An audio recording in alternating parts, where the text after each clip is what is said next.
किसी को मान की चिंता, किसी को अपमान की चिंता, किसी को मान की चिंता, किसी को अपमान की चिंता, किसी को राम की चिंता, किसी को रहमान की चिंता, वतन को रख दिया गिरवे, किसी को ना मेरे हिंदुस्तान की। आओ कलम कैफे में।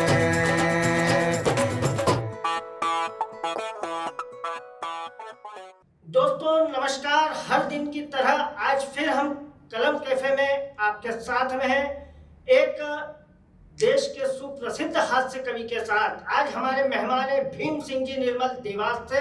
आप जोरदार तालियों से उनका स्वागत करें। भीम सिंह जी निर्मल।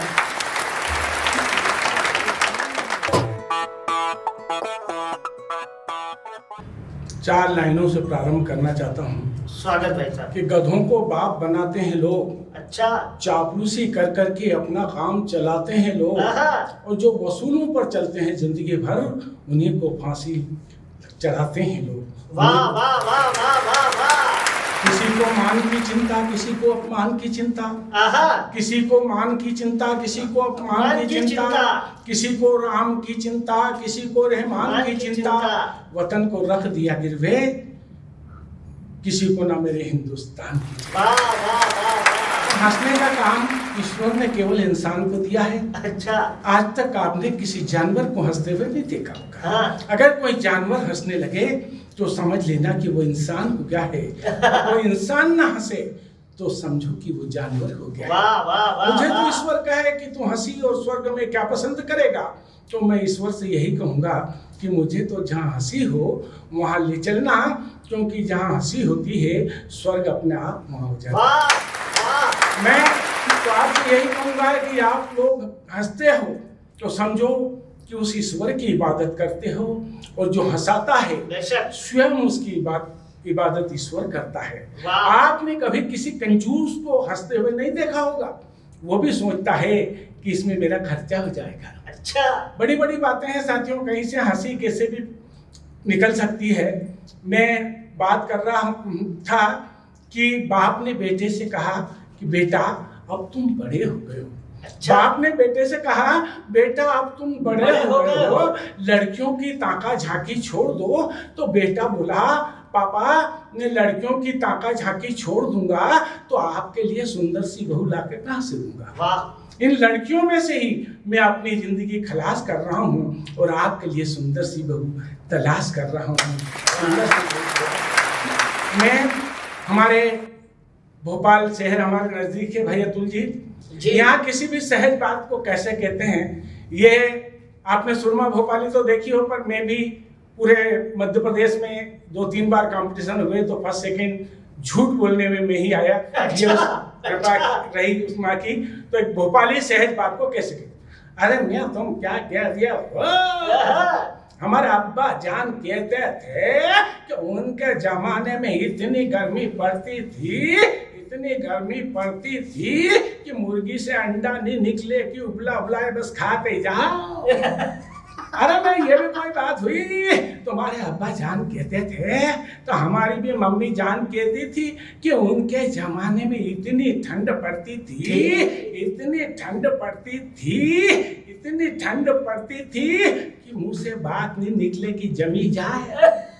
अरे मियाँ ये भी कोई बात हुई, तुम्हारी अम्मी जान कहती थी तो हमारे भी दूल्हा भाई कहते थे। उन्होंने एक बकरी पाली थी, वो इतना दूध देती थी, इतना दूध देती थी कि घर के बर्तन भर लो, मोहल्ले के बर्तन भर लो, पड़ोसी के बर्तन भर लो, इंदौर के बर्तन भर लो, भोपाल के बर्तन भर लो। अरे मैंने कि मियाँ तुम्हारी बकरी का दूध बंद नहीं दिया तो क्या तुम्हारे दूल्हे भाई ने, अरे मैं करते क्या नाई नट बोल्ट और लगा दी वो। हंसी कहीं से कैसे भी ऐसे ही चार भोपाली शिकार करने जाते हैं, शिकार विकार मिलता नहीं है तो अपनी बात को वहाँ बड़े अजीब तरीके से करते। अरे मियाँ एक बार हम शिकार करने गए, हुआ ये कि हम शेर वेर तो मिला नहीं, एक नाले में जैसे ही पानी पीने गए, बटेर बटेर मार के आए तो झोले में रखे नाली में पानी पीने गए कि उधर से एक शेर आ गया।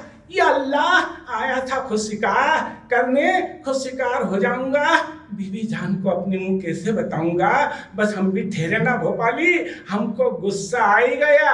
पानी उठाया और ऐसा मारा कि साला शेर भागते बना। वाह। अरे मैं ये भी कोई बात हुई, शेर को पानी तुमने मारा, शेर ने पूरा गुस्सा हम पे उतारा, शेर उधर से भगता भगता आ गया था।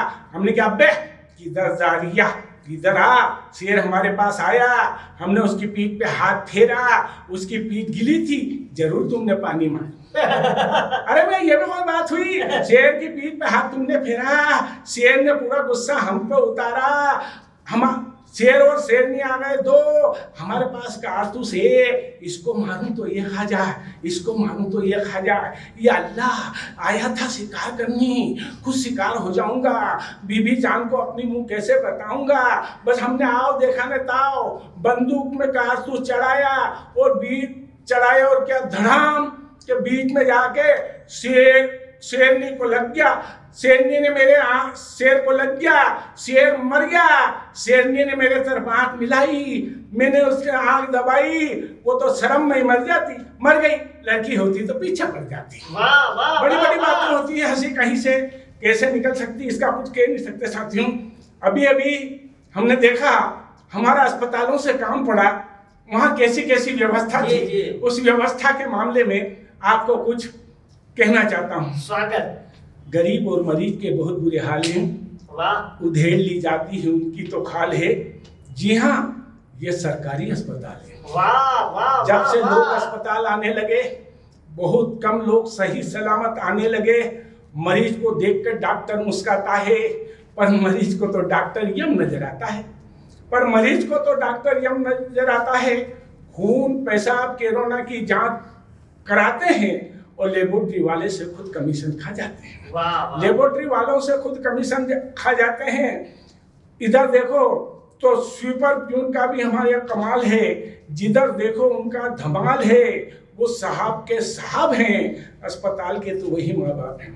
अस्पताल के तो वो माई बाप हैं। नर्सें भी हमारी कम नहीं, चाय पानी पिलाओ तो भी कोई गम नहीं। उनके द्वारा इतने जोर से इंजेक्शन लगाया जाता कि एक बार में बेचारे मरीज को स्वर्ग नजर आता, एक बार में मरीज को स्वर्ग नजर आता। तो जैसे भी हो अपनी इस व्यवस्था में सुधार कराओ, वरना मरीज बेमौत मर जाएगा और कोई भी अपने घर अस्पताल नहीं आएगा, कोई भी अपने घर अस्पताल नहीं आएगा। मैं ये नहीं कहता, हर कोई कहता है कि देश में समाजवाद आएगा, आया है तो गया कहां? मेरी दृष्टि से अतुल जी, स्वागत। कि दिल्ली की संसद से समाजवाद आया और हिमालय पर्वत की चोटी पे चढ़ गया। वहां पर नीलकंठेश्वर शंकर भगवान दुख निवारण बिना कारण उस समाजवाद को कैसे ग्रहण करते, इस कारण उन्होंने अपनी जटा के बल पर गंगा स्वरी में बहा दिया। गंगा तो पापों के हरने वाली है और पापी की उसी में मुक्ति होती है, लेकिन इस महापापी समाजवाद को वह कैसे ग्रहण करती, इस कारण उसने भी बहाकर अपने किनारों से तह से लगा दिया। वहां से उठता बैठता लड़खड़ाता समाजवाद, एक नेता एक मंत्री एक एमएलए की टोपी में आकर घुसा, जैसे वो न उनके सारे चमचे तो उतर गए, लेकिन ये प्रजा तो वैसी की वैसी देखे। देखो ना, समाजवाद के नाम पर जनता को भूखी और नंगी कर रहे हैं। बाबू आप खुद एक लंगोटी पहनते थे, जिस कारण हम तो आपके पच्चिन्नों पे चल रहे हैं। क्या आपने कभी किसी कुम्हार के गधे, धोबी के गधे को जातिवाद पे लड़ते देखा है, या किसी गधे के द्वारा गधे का खून पीते देखा है? लेकिन हाँ, मेरे देश में सैकड़ों ऐसे गधे हैं जो खुलेआम इस गरीब जनता का खून पी रहे हैं। वो तो मर रही भूखे, लेकिन वो सुख से जी रहे हैं। मैं तो अंत में यही कहूंगा कि इस देश में समाजवाद जब भी आएगा जबकि यहाँ का हर नेता इंसान से गधे से इंसान बन जाएगा, गधे से इंसान। एक बार मैं राजवाड़े पर खड़ा एक भाई साहब को चप्पल खाते हुए देखा, क्योंकि आजकल लोग इस तरह का प्यार करते हैं। वहीं से एक छोटा सा मुक्तक और सुनाना चाहता हूँ कि राजवाड़े पर एक सिटी बस खड़ी थी। युवक ने देखा वो पूरी भरी थी, पर उसकी पहली सीढ़ी पर एक नवयुवती सोची खड़ी थी। युवक ने सोचा, युवक बस की तरफ लपका और धीरे धीरे जाकर युवती तक खस के और धक्के मारना भी चालू कर दिया। तो युवती बोली, आप ये क्या बदतमीजी कर रहे हैं? तो युवक बोला, मैं तो आपसे प्रेम करता हूँ। उसने कहा, आप मुझसे प्रेम करते हो?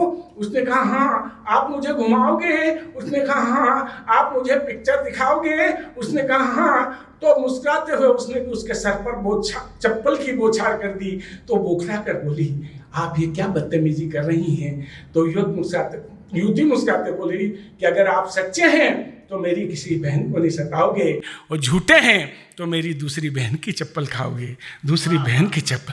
अभी अभी हमने देखा हमारे परिवार पूरे नाश हो गए साथियों, कोई नहीं बचा। और उनके नाश होने के कारण हमारे परिवार में रहना सबका, कुछ घर तो दीपक जलाने वाले, बच्चे भी नहीं बचे।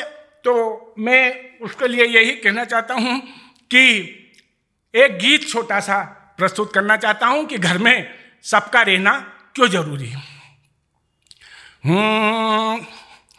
बागा सुनो रे कोयल बिना, बागा सुनो रे कोयल बिना, सास ससुर बिना सासरो सुनो।